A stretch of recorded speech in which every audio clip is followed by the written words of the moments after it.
You nod along. You laugh at a joke you don't find funny. You agree with something that quietly makes your chest tighten.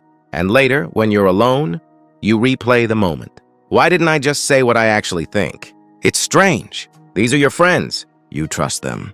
You care about them. But when it's time to speak honestly, something inside you pulls back. A small internal break. And you tell yourself it's not a big deal. But over time, it becomes one. You start editing yourself in real time, softening opinions, shrinking reactions, choosing the acceptable version of your thoughts. And slowly, something begins to split. There's the version of you that exists in your head, and the version of you that speaks out loud. The gap between those two versions, that's where the tension lives. You might call yourself shy, or conflict avoidant, or just easygoing. But this pattern isn't random. Your brain is doing something very specific. Human beings evolved in tribes. Thousands of years ago, being rejected from the group wasn't uncomfortable. It was dangerous. Isolation meant less protection, fewer resources, lower survival odds. Your nervous system still carries that wiring. When you consider saying something that might disrupt harmony, your brain runs a rapid simulation. What if they disagree? What if they judge me? What if this changes how they see me? Your prefrontal cortex, the part responsible for social decision-making, tries to predict outcomes. At the same time, your amygdala scans for threat. And here's the important part.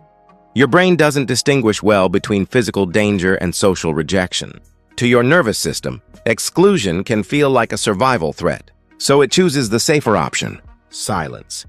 And when you stay quiet, something interesting happens. The anxiety drops, tension decreases, relief washes in. That relief teaches your brain a lesson.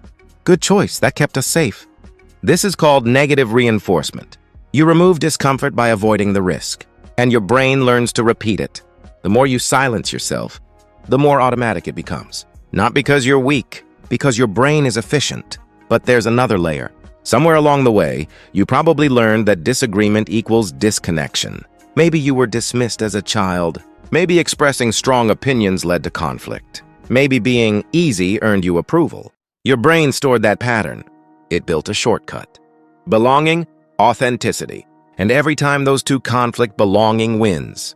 But here's the quiet cost. When you consistently hide your opinions, you don't just protect relationships. You slowly distance yourself from your own identity. You begin questioning your reactions. Was I overthinking?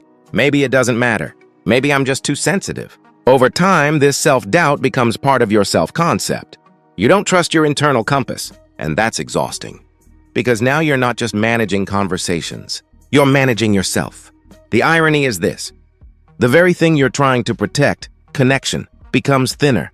Real connection requires visibility, and visibility requires some risk. Your brain, however, prefers certainty. Think of it like a smoke alarm that's slightly too sensitive. It goes off not only during fires, but when you burn toast. The system isn't broken. It's overprotective. Your social alarm system learned that disagreement equals danger, so it flags even mild differences as threats. But here's what's empowering. Neural systems adapt through experience. Your brain updates predictions based on evidence. If you gently show it that speaking up doesn't equal abandonment, the alarm recalibrates. Not instantly, gradually. The first step isn't bold confrontation. It's awareness. The next time you feel that internal break, pause. Don't force yourself to speak. Just notice the fear. Name it. I'm afraid this will create distance. When you label emotion, activity in the amygdala decreases. The brain shifts from reaction to regulation. You create a small gap between impulse and choice. Then, start small. Choose low-stakes honesty. Disagree about a movie. Admit you don't like a restaurant. Say, actually, I see it a little differently. What you're doing isn't asserting dominance. You're gathering data. And when nothing catastrophic happens, your brain updates. Prediction error occurs. It expected rejection. It experienced neutrality, maybe even respect. That gap rewires the circuit. Another shift happens when you anchor in identity instead of approval. Before speaking, ask yourself, if I stay silent, who am I reinforcing? And if I speak honestly, who am I becoming? This activates self-referential processing in the medial prefrontal cortex, the part of the brain involved in identity construction. You move from how will they react to who do I want to be. That shift alone reduces people-pleasing behavior over time. There's also something called cognitive dissonance. When your behavior consistently contradicts your beliefs, tension builds. Your mind either changes beliefs to match behavior or changes behavior to match beliefs. If you keep staying silent, your brain may slowly adjust your identity downward to reduce dissonance. I guess I don't care that much.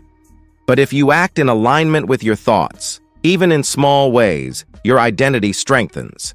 You begin to trust yourself, and trust is internal safety. Over time, speaking honestly feels less like jumping off a cliff and more like stepping onto stable ground. You don't need to become blunt. You don't need to argue. You don't need to dominate conversations. Authenticity isn't volume. It's congruence. It's when your inner voice and outer voice aren't strangers. Imagine your social brain as a compass in fog. The fog is fear of rejection. The compass is your identity. If you rely only on the fog, you stay still. If you trust the compass, even when visibility is low, you move forward slowly. And with each step, the fog thins, not because the world changed, because your nervous system updated. You are not hiding your opinions because you are weak. You are hiding them because your brain learned that safety comes first. It was trying to protect you. Now you get to teach it something new. That disagreement doesn't equal abandonment. That authenticity doesn't erase connection. That you can belong without disappearing. And maybe the real question isn't, why do I keep hiding? Maybe it's, what version of me is waiting to speak? You don't have to reveal everything at once. Just one honest sentence, one small difference, one moment of alignment. And over time, you'll notice something subtle. The gap between who you are inside and who you are with others begins to close. And when that happens, you don't just feel heard, you feel real. And that changes everything.